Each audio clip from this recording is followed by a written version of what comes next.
بسم الله الرحمن الرحيم والحمد لله رب العالمين والصلاة والسلام على أشرف الأنبياء والمرسلين نبينا محمد وعلى آله وصحبه أجمعين. أما بعد، فقال الله تبارك وتعالى: إن مثل عيسى عند الله كمثل آدم خلقه من تراب ثم قال له كن فيكون الحق من ربك فلا تكونن من الممترين.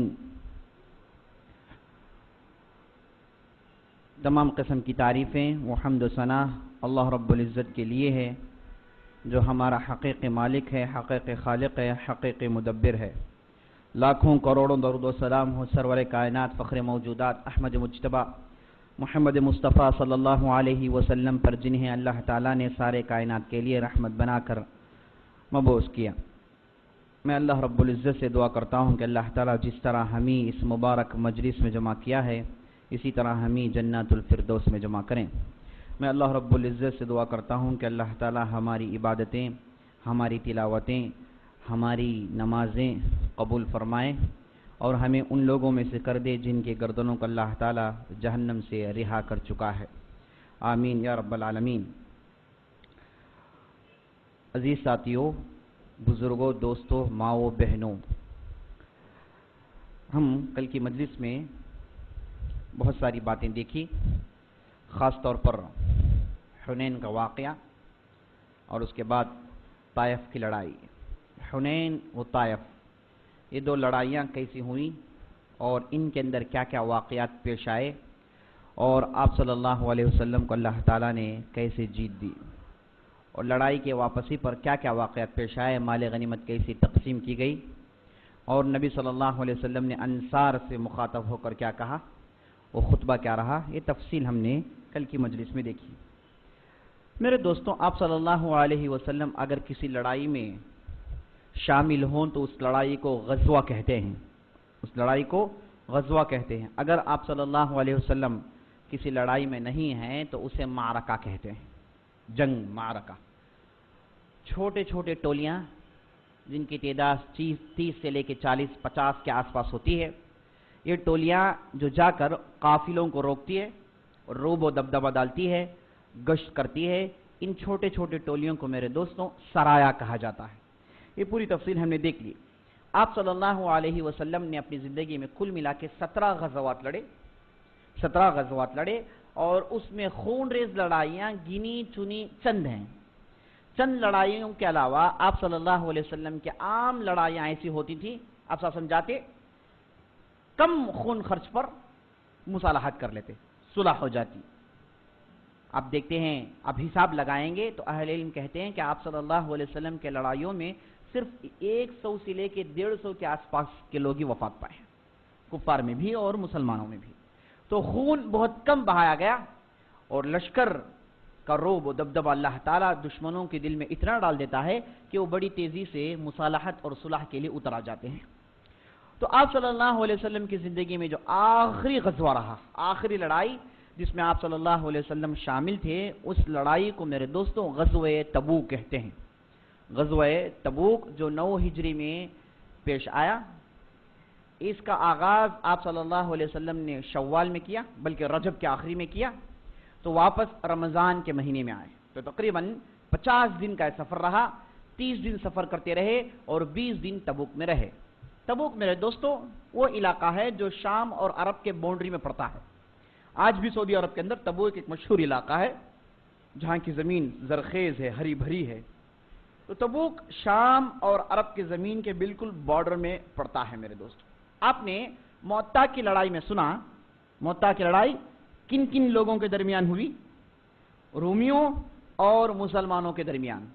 رومی اور دوسرے عرب قبائل جیسے بلقان، بلی اور دوسرے جو شام کے حدود میں رہتے ہیں، وہ قبائل رومیوں کے ساتھ مل گئے، مل کے ان کی تعداد 1 لاکھ کی ہو گئی تھی. اور یہ تعداد کے ساتھ آپ صلی اللہ علیہ وسلم نے زید بن حارثہ کی سرگردگی میں ایک لشکر بھیجا جو آگے بڑھی، لڑائی لڑی، 3 اہم افراد شہید ہوئے. آخرکار اللہ تعالیٰ نے خالد بن ولید کو مسلط کیا، وہ آئے اور چکمہ دے کر دشمنوں کو ایک بہت بڑی تعداد مسلمانوں کی واپس لے کر آئے. مسلمانوں میں صرف 12 لوگ وفات پائے, 12 لوگوں کا قتل ہوا, بقیہ کفار ان گنت قتل کر دیے گئے, جس سے کفار کو بہت بڑا ضرب لگا, اور ایسا ضرب تھا جسے وہ پہچان لیے کہ مسلمان معمولی لوگ نہیں ہیں. رومیوں کو معلوم ہو گیا کہ یہ عام عرب کے طرح لوگ نہیں ہیں, ورنہ اس لڑائی سے پہلے رومی یہ سمجھتے تھے کہ عرب کے جو بھی ہیں یہ لٹیرے قسم کے لوگ ہیں, بدو قسم کے لوگ ہیں, اور جب بھی وہ حدود میں لڑائیاں لڑتے ہیں, باؤنڈریز میں حملے کرتے ہیں, تو ان کا مقصد پیسوں کا ہوتا ہے. اس سے پہلے بھی عرب جو تھے باؤنڈریز میں جا کے حملہ کیے, شام کے حدود جو ہیں وہاں پر پہنچ کے فرنٹیئرز پر انہوں نے حملہ کیا. کئی بار یہ واقعات ہوئے, اور رومی ان عربوں کو بلا کر پوچھتے کہ بھائی مقصد کیا ہے, کیوں لڑائی لڑ رہے ہو؟ تو عرب ان سے پیسوں کا مطالبہ کرتے, پیسے دے کے مسئلے کو رواں دواں کر دیتے تھے. یہی طریقہ تھا. لیکن یہ جو لڑائی ہوئی موتا کی لڑائی, جس میں مسلمانوں نے جس انداز سے لڑائی لڑی اور عرب جو داد شجاعت دیے, اس سے رومیوں کو معلوم ہو گیا کہ یہ عام مسلمان نہیں ہیں. تو اس وقت جو قیصر تھا رومیوں کا سردار, اس نے باقاعدہ تفصیل سے تحقیق شروع کر لی. اسے یہ خبر پہنچ گئی ہے کہ ان کے درمیان نبی ہیں, اور خط بھی اسے پہنچ گیا تھا. لیکن اس کے بعد اس نے مسلمانوں کی طاقت کا جائزہ لیا, لوگوں کو دوڑائے, جاسوس بھیجے, تو لوگ پے در پہ آ کے یہ خبر دینے لگے کہ یہ جو مسلمان ہیں یہ معمولی لوگ نہیں ہیں, یہ ان کے اندر پیغام ایک ہے, ایک میسیج لے کر آئے ہیں, اور ان کے اخلاق عمدہ اخلاق ہیں, شستہ و شائستہ لوگ ہیں, بہترین لوگ ہیں, حرام حلال کے حدود کی پابندی کرنے والے ہیں. تو قیصر کو یہ اخبار پہنچتے رہے, اور اس کے ذریعے سے مسلمانوں کی عزت اور رعب و دبدبہ قیصر اور رومیوں کے دل میں پڑ گیا تھا. لیکن اس کے باوجود رومی یہ چاہتے تھے کہ یہ مسلمانوں کی جو طاقت بڑھ رہی ہے, یہ ہے مکہ مدینہ میں, لیکن دیکھیں تقریباً 2000 کلومیٹر دور شام کے حدود تک ان کی بات پہنچ گئی ہے. تو رومیوں کے بڑوں کو یہ خدشہ ہوا, یہ خوف ہوا کہ اگر انہیں روکا نہیں جائے, یا عربوں کو روکا نہیں جائے, ان قریب ضرور یہ شام کے علاقے کو اپنے قبضے میں لے لیں گے. یہ یقین ہو گیا تھا ان کو. یہ ایک طرف رعب ہے, ایک طرف مسلمانوں کا ڈر ہے, خوف میں پڑے ہیں. اب دوسری طرف اپنی گدی بچانے کی پڑی ہے ان کو. اب مسلمان سے ڈر ہے, صحیح بات ہے, لیکن یہ مسلمان آگے چڑھ کے ہمارے بستیوں میں گھس آئیں گے اور شام کو قبضے میں لے لیں گے. تو یہ سوچ کے رومیوں نے ایک بہترین لشکر تیار کیا, اور کہا جاتا ہے کہ اس لشکر میں رومی جو سلطنت تھی, میرے دوستو رومی جو سلطنت تھی اس زمانے میں بہت بڑی. آج کا جو ترکیہ ہے یہ سب رومن ایمپائر میں شمار ہوتا ہے, ترکیہ, اور اس کے بعد ایک بہت بڑا علاقہ یورپ کے اندر, یہ سب رومیوں کے پاس تھا. یہ سب میرے دوستو رومیوں کے پاس تھا. تو ان کے بڑے بڑے علاقے تھے, بڑے بڑے بستیاں تھی, عمدہ سپہ سالار تھے, لشکر کے بہترین وسائل ان کے پاس تھے. تو ان کا جو بڑا تھا قیصر, اس نے سارے بستی میں خط لکھ کے سارے بستی میں جو عمدہ لوگ تھے, عمدہ سپہ سالار, جنگجو طبیعت کے لوگ, تجربے کار لوگ, ان تمام لوگوں کو اس نے بلایا اور بہترین اسلحہ دیے, اور سب کو تیار کر کے تقریباً تعداد 40,000 تک پہنچا دی. اب رومیوں کی تعداد 40,000 کے آس پاس ہے. اب اس میں عرب داخل نہیں, چونکہ ہم نے سنا عمر بن عاص اور اس کے بعد دوسرے صحابہ جا کے وہاں کے عربوں کو ڈرائے, اور وہاں کے عرب مسلمانوں کو دیکھ کر رعب میں پڑ گئے, اور وہ تتر بتر ہو گئے, انتشار ان کے اندر پیدا ہو گیا, دوبارہ جمع نہیں ہوئے. تو یہ لشکر جب تیار کیے رومیوں, اس میں عرب داخل نہیں تھے, خالص رومی لوگ تھے. اور اس کے بعد آپ صلی اللہ علیہ وسلم کو خبر پہنچ رہی ہے کہ روم میں ایک بہت بڑی لشکر تیار کر چکے ہیں, اور ایسے ایسے لوگ اس میں داخل ہیں, اور ان کا مقصد یہ ہے کہ سیدھے مدینے میں آئے اور مدینے میں چڑھائی چڑھائیں, مدینے میں حملہ کریں. آپ صلی اللہ علیہ وسلم کو خبر مل رہی ہے, مسلسل خبر آ رہی ہے. آپ صلی اللہ علیہ وسلم جاسوسوں کو بھیج رہے ہیں, جاسوس جا رہے ہیں, خبر لا کر دے رہے ہیں. تقریباً 3-4 مہینے یہی کشمکش میں آپ صلی اللہ علیہ وسلم تھے, یہاں تک کہ آپ صلی اللہ علیہ وسلم کو 9 ہجری شوال کے مہینے میں یقین ہو گیا کہ نہیں یہ جو رومی ہیں خاموش بیٹھے نہیں ہیں, باقاعدہ انہوں نے لشکر تیار کر رکھی ہے, اور اس کی یہ تعداد ہے. یہ معلوم ہونا تھا, آپ صلی اللہ علیہ وسلم نے اعلان کر دیا کہ لوگوں اب لشکر تیار کرنا ہے, چلو اب جمع ہو جاؤ, اعلان ہو گیا تھا. اور اس کے بعد وہ ایام جب یہ خبر پہنچ گئی، آپ صلی اللہ علیہ وسلم نے حکم دے دیا. یہ دن ایسے تھے جس میں مسلمان بہت پریشان تھے، بڑے نازک دن تھے، کیونکہ رومی کی طاقت جانتے ہیں اور بہت بڑی طاقت ہے، آدھی دنیا ان کے پاس ہے. اب مسلمان ان کی تعداد ہم جانتے ہیں، اور مسلمان خود جانتے ہیں کہ رومی کے جو لشکر ہے، ان کی جو اسلحہ ہے، ان کی جو تیاریاں ہیں، ان کے جو ٹیکٹکس ہے، اسٹریٹجیز ہیں، جنگجو ان کی جو طبیعت ہے، اس کے دنیاوی اعتبار سے مسلمان مقابلہ نہیں کر سکتے، مسلمان جانتے ہیں. اسی لیے وہ ایام میں بڑے الرٹ تھے مسلمان، اور آپ صلی اللہ علیہ وسلم چاروں طرف لوگوں کو گشت کے لیے بھیج دیتے اور مدینے کی حفاظت کرتے رہتے لوگ. اور عمر بن خطاب بعد میں کہتے ہیں کہ ان دنوں جس طریقے سے ہم ڈر میں تھے، جس طریقے سے ہم الرٹ تھے، اس کی مثال یہ ہے کہ ایک مرتبہ ایک میرا دوست تھا، انصاری دوست. میں وہ آپ صلی اللہ علیہ وسلم کی مجلس میں جاتے، کبھی میں غائب ہو جاتا، وہ میری نیابت کرتا، وہ جا کے دینی تعلیم حاصل کرتا اور لا کے میرے پاس پورے معلومات دے دیتا. اگر کبھی وہ غائب ہو جائے تو میں مجلس میں پہنچ جاتا، آپ صلی اللہ علیہ وسلم کی باتیں سنتا، احادیث سنتا، قرآن کے معلومات جمع کرتا، فقہی مسائل جمع کرتا، اور اس کے بعد میں جا کے وہ انصاری صحابی کے پاس پہنچا دیتا. دونوں آپس میں نیابت کیا کرتے تھے علم کے لیے. میرے دوستوں کتنی بہترین مثال دیکھیے، مجلس میں آ رہے ہیں، نہیں آ سکتے، کوئی دنیاوی غرض ہے تو ایک آدمی کو اپوائنٹ کر دیے، دونوں نے اتفاق کر لیا کہ مجلس میں ایک دن تم جاؤ گے، ایک دن میں جاؤں گا، معلومات جمع کرنے کے لیے، اور دونوں مل بیٹھتے تھے، ایک دوسرے میں معلومات بانٹ لیتے تھے، علم ایک دوسرے میں بڑھا لیتے تھے. بہت بہترین مثال ہے میرے دوست، بہت ہی بہترین مثال ہے. ایسا کرنا چاہیے. اس سے معلوم ہوتا ہے کہ عمر بن خطاب اور وہ انصاری صحابی کے پاس علم کی کتنی اہمیت تھی. بہرحال عمر بن خطاب کہتے ہیں کہ ان دن جب ہم تبوک سے پہلے جو ایام گزرے اس میں ہم اتنے چوکنا تھے، اتنے بے قرار تھے کہ ایک مرتبہ میں اپنے گھر میں بیٹھا تھا، اچانک میرا دوست انصاری آیا، آ کر وہ دروازے کو پیٹنے لگا، تیزی سے مارنے لگا. تو میں اٹھتا ہوا چلاتا ہوا دروازے کے پاس دوڑا اور میں نے کہا کہ رومی آ گئے ہیں، رومی آ گئے ہیں، حملہ کرنے کے لیے رومی آ گئے ہیں. یہ کہتے ہوئے میں دروازہ کھولا تو دروازے کے اندر سے، دروازے کے باہر سے انصاری نے خبر پہنچائی کہ نہیں مسئلہ اس سے سنگین ہے. ہوا یہ کہ آپ صلی اللہ علیہ وسلم نے اپنے بیویوں کے ساتھ ایلا کیا ہے، اپنے بیویوں کے ساتھ ایلا کیا ہے. آپ صلی اللہ علیہ وسلم کی جتنی بھی بیویاں تھیں اس میں عمر بن خطاب کی بیٹی بھی تھی جن کا نام حفصہ تھا. یہ سب آپ صلی اللہ علیہ وسلم کے زوجیت میں تھی. ہوا یہ کہ ایک مرتبہ یہ پوری بیویاں جمع ہوئی، آپس میں پروگرام بنائے، میٹنگ ڈالے. جب آپ صلی اللہ علیہ وسلم آئے تو آپ صلی اللہ علیہ وسلم کے سامنے یہ مدعا پیش کیے کہ آپ جو خرچ دے رہے ہیں بہت کم ہے، آپ جو خرچ دے رہے ہیں بہت کم ہے. بعض لوگ کہتے ہیں کہ تو روز ہمارے گھر میں ہوتا ہے، یہ تو روز ہمارے گھر میں پیش آنے والا مسئلہ ہے. اب اللہ کے رسول کی بیویاں جمع ہوئی، سب نے کہا کہ اللہ کے رسول آپ کا جو خرچ ہے دے رہے ہیں بہت کم ہے، لہذا آپ اسے بڑھائیے. تو آپ صلی اللہ علیہ وسلم کے پاس یہ کہنا تھا. آپ صلی اللہ علیہ وسلم غصہ آ گیا، کیونکہ آپ صلی اللہ علیہ وسلم، کیونکہ یہ جو صحابیات تھیں، یہ جو آپ صلی اللہ علیہ وسلم کی بیویاں تھیں، ان کو معلوم تھا کہ ڈھیر سارا مال آ رہا ہے، خیبر کے پیداوار ہیں، زمینیں ہیں، مال آ رہا ہے، لیکن آپ صلی اللہ علیہ وسلم پورا صدقہ کر دیتے ہیں، سب کچھ صدقہ کر دیتے ہیں، اور اپنے لیے، اپنے بیویوں کے لیے گنے چنے چند سکے اور چند مال رکھنے کے بعد پورا اللہ کی راہ میں خرچ کر دیتے ہیں. ایک مرتبہ فجر کی نماز کے لیے آئے، نماز پڑھنے کے بعد بے قرار ہو گئے، اٹھ کر بھاگے، پھر واپس آ کے اطمینان کے ساتھ بڑھ گئے. صحابہ نے پوچھا اللہ کے رسول کیا ماجرا ہے؟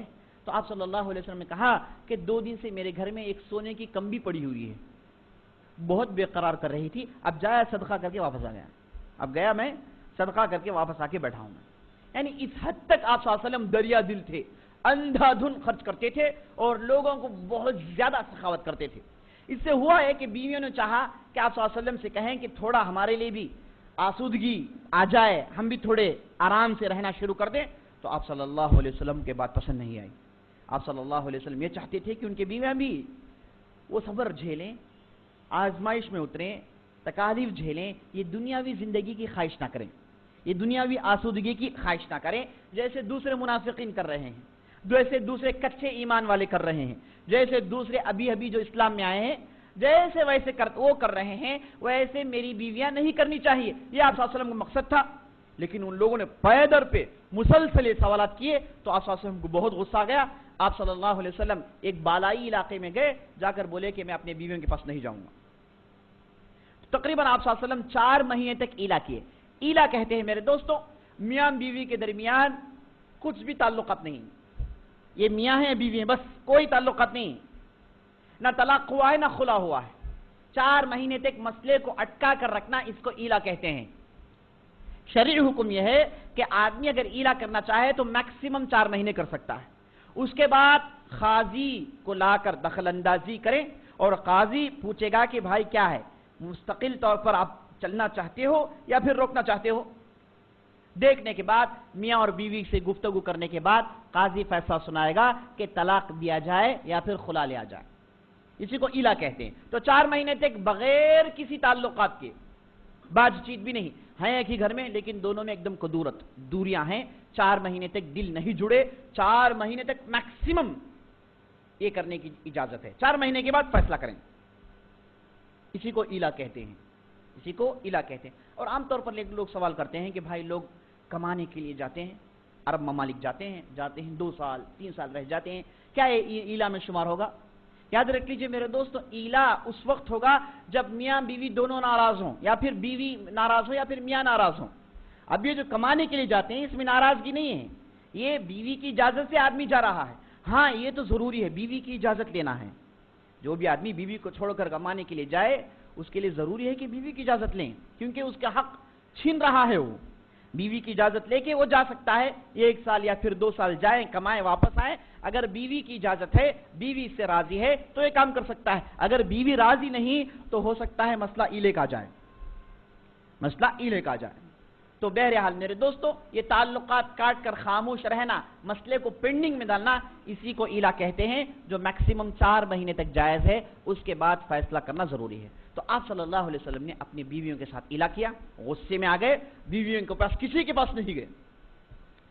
تو یہ انصاری آ کے عمر بن خطاب کو خبر دیتے ہوئے یہ کہا کہ آپ صلی اللہ علیہ وسلم نے اپنے بیویوں کو طلاق دے دیا, اپنے بیویوں کو طلاق دے دیا.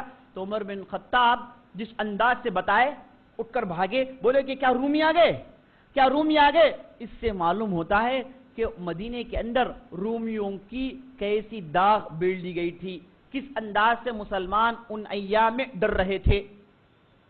اس کے بعد وہ مسئلہ یہ ہوا, عمر بن خطاب گئے, جا کے آپ صلی اللہ علیہ وسلم سے ملاقات کیے. گئے, دروازے کے پاس بلال رضی اللہ عنہ کھڑے ہیں. عمر بن خطاب کہتے ہیں کہ میں اندر بات کرنا چاہتا ہوں آپ صلی اللہ علیہ وسلم سے. بلال نے کہا کہ آج کسی کو اجازت نہیں ہے, آپ صلی اللہ علیہ وسلم بہت غصے میں, کسی کے لیے اجازت نہیں ہے. عمر بن خطاب نے کہا کہ جا کے بولو عمر آیا ہے. بلال اندر گئے, جا کے بولے کہ عمر آئے ہیں. تو نبی صلی اللہ علیہ وسلم نے کہا کہ ٹھیک ہے, عمر کو اندر بھیج دو. عمر بن خطاب اندر داخل ہوئے, بیٹھ گئے, دیکھ رہے ہیں کہ آپ صلی اللہ علیہ وسلم بہت غصے میں ہیں. اور اس کے بعد ابھی چٹائی میں سو کر اٹھے تھے, چٹائی کے آثار گالوں میں نظر آ رہے تھے. عمر بن خطاب بیٹھے, اٹھتے ہی موضوع چھیڑے نہیں, حکیم آدمی تھے, تو اٹھتے ہی چاہے کہ آپ صلی اللہ علیہ وسلم سے چند بات چیت ہو جائے. تو آپ صلی اللہ علیہ وسلم نے کہا کہ اللہ کے رسول, ہم جب مکے میں تھے یہ عورتوں پر ہمارا ڈومینیشن تھا, یہ عورتیں ہماری بات سنتے تھے, ڈرتے تھے.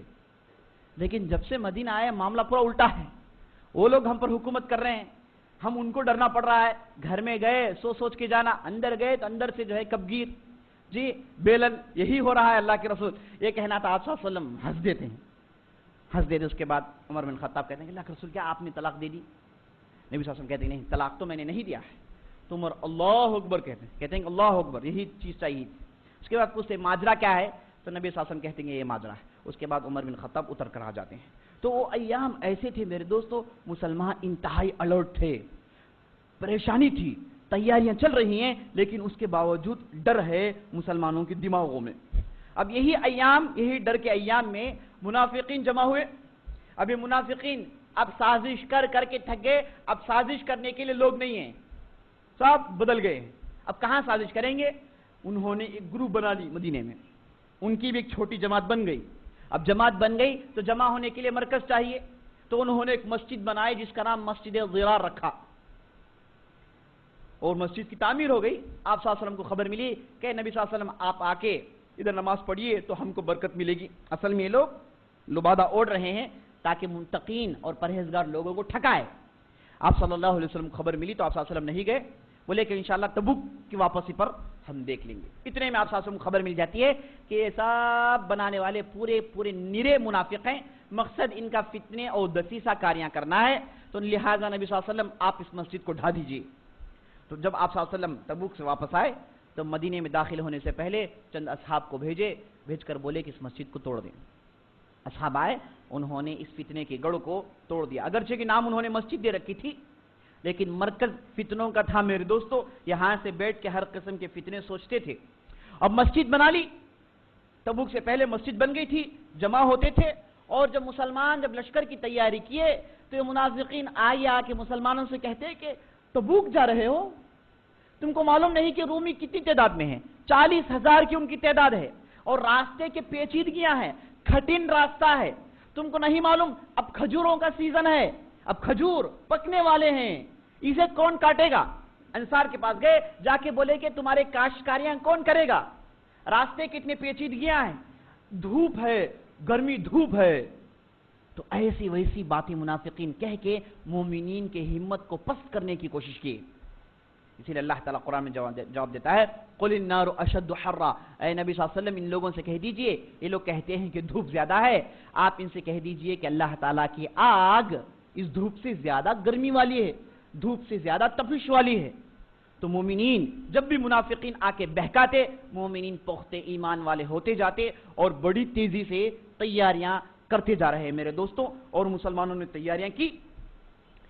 یہ جو لڑائی کا جو فیصلہ تھا، اگرچہ کہ آپ صلی اللہ علیہ وسلم کو خبر ملی، آپ صلی اللہ علیہ وسلم نے چاہا کہ لڑائی مدینے میں بیٹھ کر نہیں لڑیں گے، بلکہ آگے بڑھ کے رومیوں کے علاقے میں داخل ہو کے لڑیں گے۔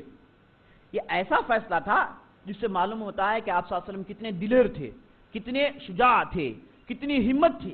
اگر چاہتے تو مدینے میں بیٹھ کر لڑتے تھے، لیکن نبی صلی اللہ علیہ وسلم نے کہا کہ نہیں، اگر ایک مرتبہ یہ مدینے میں آ جائیں، آس پاس کے علاقوں میں آ جائیں تو یہ علاقوں سے ان کی واقفیت ہو جائے گی، اور اس کے بعد ہمیشہ یہی سلسلہ جاری ہو جائے گا۔ اور اس کے بعد اب آگے بڑھ کے رومیوں سے مقابلہ کرنا، رومیوں کو پسپا کرنا، اس چیز کا اعلان ہے کہ اے عرب والوں دیکھ لو، اے دنیا والوں دیکھ لو کہ ہم دنیا کی بہت بڑی طاقت رومیوں سے لڑنے کے لیے بستی سے نکل کر ان کے علاقے میں داخل ہو کر ان کے علاقے میں لڑ رہے ہیں۔ یہ مسلمانوں کی ہمت پامردگی ہے، اس سے سارے عرب میں روب و دبدبہ پڑے گا، بنسبت اگر یہ بستی میں بیٹھ جاتے، ان کو لڑنے کے لیے چھوڑتے، آنے دیتے، تو یہ روب و دبدبہ، یہ مسلمانوں کا خوف کسی بھی قبیلے پر نہیں پڑتا۔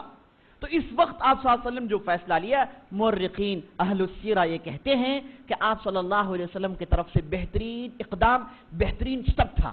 یہ ایسا سٹیپ تھا جس کے ذریعے سے آپ صلی اللہ علیہ وسلم نے مدینے پر حملہ کرنا، لوگ آ کے مدینے پر حملہ کرنا، وہ تمام مسائل کا فل سٹاپ رکھ دیے۔ اس لیے ہم تاریخ میں دیکھتے ہیں اس کے بعد کوئی بھی مدینے پر چڑھائی چڑھانے کا سوچا نہیں، مدینے پہ آ کے حملہ کرنا یہ سوچے نہیں۔ لڑائی ہوگی دور مدینے سے، ہیڈ کوارٹر سے دور، مراکز سے دور، دور میدانوں میں، دور علاقوں میں لڑائیاں ہو رہی ہیں مسلمان اور غیر مسلمانوں کے درمیان، لیکن یہ غیر مسلمانوں کے اندر یہ ہمت، یہ سوچ بھی نہیں آ سکی کہ ڈائریکٹ مدینے کے پاس آئیں، ڈائریکٹ مکے کے پاس آ کر لڑے، کبھی بھی نہیں ہوا۔ تو آپ صلی اللہ علیہ وسلم نے جو سٹیپ اٹھایا، سوچ سمجھ کر اٹھائے، کئی دن سوچتے رہے، کئی دن سوچنے کے بعد آپ صلی اللہ علیہ وسلم نے فیصلہ سنایا کہ نہیں، اب ہم تبوک جائیں گے، ان کے علاقوں میں داخل ہو کے ان کے ساتھ لڑیں گے۔ اور اس کے بعد آپ صلی اللہ علیہ وسلم نے لشکر کی تیاری کے لیے مال جمانا شروع کیا۔ میرے دوستوں، اس لڑائی کو جیش العسرہ کہتے ہیں۔ جنگ تبوک کا دوسرا نام ہے جیش العسرہ۔ جیش العسرہ مطلب بڑی تنگستی کی حالت میں، بڑی سختی کی حالت میں ایک لشکر تیار کیا گیا تھا، سختی کی حالت۔ کیونکہ ہوا یہ تھا کہ پیداوار دھوپ زیادہ ہونے کی وجہ سے، بارش نہ ہونے کی وجہ سے پیداوار رک گئے تھے، زمین میں قحط سالی پڑ گئی تھی، زمین سوکھ گئی تھی، اور جو انکم آنے والے تھے وہ انکم نہیں آئے، بہت تکلیفی کا عالم تھا، بہت پریشانی کا عالم تھا۔ ویسی صورت میں آپ صلی اللہ علیہ وسلم نے فیصلہ کیا کہ اب ہم کو لڑائی لڑنا ہے۔ اہل علم کہتے ہیں یہ لڑائی جس سختی سے لڑی گئی اس کی علامت یہ ہے کہ راستے میں جب لشکر طے کر رہے تھے تو 18 آدمی کے لیے ایک اونٹ، 18 آدمی کے لیے ایک اونٹ، ایک آدمی بیٹھتا اترتا، اس کے بعد دوسرا آدمی بیٹھتا، تو 18 آدمی کے لیے ایک اونٹ کا فیصلہ ہوا۔ اکثر و بیشتر لوگ چل کر سفر طے کیے، جس کی مطلب میرے دوستوں مسافات 2500 کلومیٹر سے زیادہ، بہت دور کی مسافات، اور آپ صلی اللہ علیہ وسلم نے 30,000 کا لشکر تیار کیا تھا۔ کتنے لوگ ہیں؟ 30,000 لوگ ہیں۔ اور بدر میں میرے دوستوں صرف 9 سال پہلے مسلمانوں کی تعداد 300 کی تھی، اب 9 سال کے بعد دیکھیے مسلمانوں کی تعداد 30,000 ہے۔ اتنی بڑی تعداد لے کے آپ صلی اللہ علیہ وسلم نکل رہے ہیں۔ اب چونکہ بڑی تنگدستی کی حالت تھی، آپ صلی اللہ علیہ وسلم نے اعلان کیا جو بھی جس کے پاس جو کچھ بھی ہے سب لے کر آئیں، جس کے پاس جو بھی ہے سب لے کر آئیں۔ اب انفاق کرنے کا موقع ہے، اب لشکر تیار کرنا ہے، اشد ضرورت ہے پیسوں کی، اے لوگوں جاؤ پیسے لے کر آؤ۔ عثمان بن عفان جن کا لقب غنی تھا، مالدار آدمی تھے، وہ اس دن گئے، جا کے 100 اونٹ لا کے نبی صلی اللہ علیہ وسلم کو دیے، اس کے بعد 6 کلو چاندی دیے، پھر گئے دوسرے دن آئے پھر 100 اونٹ دیے، پھر گئے تیسرے دن آئے پھر 100 گھوڑے دیے۔ اس طریقے سے جاتے تھے، مسلسل 10 دن تک صدقہ خیرات کرتے رہے، اور ان کا صدقہ میرے دوستوں 900 اونٹ پر اور 6.5 کلو چاندی اور 100 گھوڑے پر مشتمل تھا۔ بہت بڑا صدقہ کیے۔ آپ صلی اللہ علیہ وسلم عثمان سے لیتے اور ڈالتے جاتے، لیتے ڈالتے جاتے، اور ساتھ ساتھ یہ کہتے ما ضر عثمان بعد اليوم، عثمان کو اس دن کے بعد چاہے وہ جو بھی کرے کوئی بھی چیز اسے نقصان پہنچانے والی نہیں ہے، خلاص فیصلہ، اس کے بعد جو بھی کرے عثمان سب عثمان کے لیے جائز ہے۔ یہ عمل جو عثمان کا ہے رضی اللہ عنہ بہت بڑا عمل ہے، اس کے بعد عثمان چاہے جو بھی کرے اللہ تعالیٰ عثمان کو معاف کرے گا۔ تو 900 اونٹ، 100 گھوڑے، 6 کلو چاندی سے زیادہ اللہ کے راہ میں خرچ کیے میرے دوستوں صرف ایک ہفتے میں عثمان رضی اللہ عنہ۔ اس کے بعد آئے نمبر 2 پر عبد الرحمن بن عوف، ان کے تعلق سے آتا ہے کہ یہ 30 کلو چاندی لا کر نبی صلی اللہ علیہ وسلم کو دی، اور دیتے رہے مسلسل دیتے رہے۔ آپ صلی اللہ علیہ وسلم عبد الرحمن سے بہت خوش رہے۔ اس کے بعد میرے دوستوں ابو بکر صدیق آئے، اپنے پاس جو بھی مال تھا لا کر صحن میں ڈال دیے، بولے کہ اللہ کے رسول دیکھیے یہ میرا مال ہے۔ آپ صلی اللہ علیہ وسلم پوچھا کہ گھر میں تم نے کچھ چھوڑا ہے نہیں چھوڑا ہے؟ ابو بکر صدیق نے کہا کہ اللہ کے رسول میں نے گھر میں صرف آپ کا نام اور میرا نام، اللہ اور اللہ کے رسول کا نام میں نے چھوڑ کر آیا ہے، اب گھر میں میرے پاس کچھ اور چیز نہیں، جو بھی ہے سب لا لیا۔ عمر بن خطاب آئے، عمر بن خطاب نے سوچا کہ اب بہترین موقع ہے کہ ابو بکر کو پیچھے چھوڑیں، یہ بہترین موقع ہے، اب جاؤں گا میں، میرا جتنا بھی مال ہے اس کا آدھا کروں گا، برابر آدھا 50% لا کے اللہ کے راہ میں خرچ کر دوں گا۔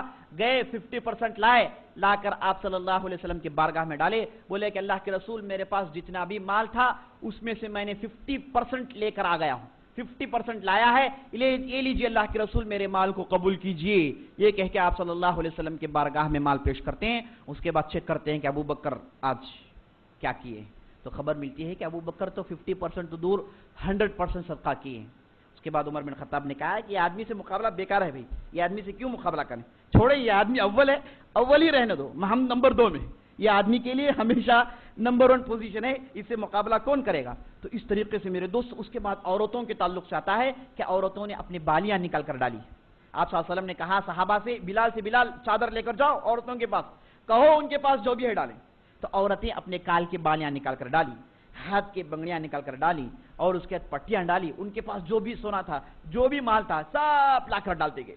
اسی لڑائی میں میرے دوستوں ایک صحابی تھے، وہ چاہتے تھے کہ اللہ کی راہ میں کچھ دیں، اللہ کی راہ میں کچھ خرچ کریں، دیں، موقع ہے دینے کا۔ میرے دوستوں دینے کے لیے موقع آتے ہیں، بعض لوگ کیا سمجھتے ہیں کہ بھائی آج نہیں کل صدقہ کریں گے، کل نہیں پرسوں صدقہ کریں گے، لیکن بعض موقع آتے ہیں، موقعوں میں صدقہ کرنا، ضرورت پر صدقہ کرنا، اس کی الگ اہمیت ہے۔ ہاں رمضان کا مہینہ ہے، دوسرے مہینے، لیکن ایک ضرورت مند آدمی ہے، ضرورت اب اشد ضرورت ہے، ضرورت پر جو صدقہ کرنا ہے نا یہ سب سے نمبر 1 ہے۔ دیکھ رہے ہیں کہ آدمی بیمار ہے، مرنے کے قریب ہے، آپ گئے پیسہ لا کر دیے تو اس کا معاملہ کچھ اور ہے۔ ضرورت پر صدقہ کرنا اس کا معاملہ اللہ تعالیٰ کے پاس ہے میرے دوستو، اللہ تعالیٰ اسے بہت پسند کرتا ہے۔ صدقہ ضرورت کے تحت، موقع کے مطابق۔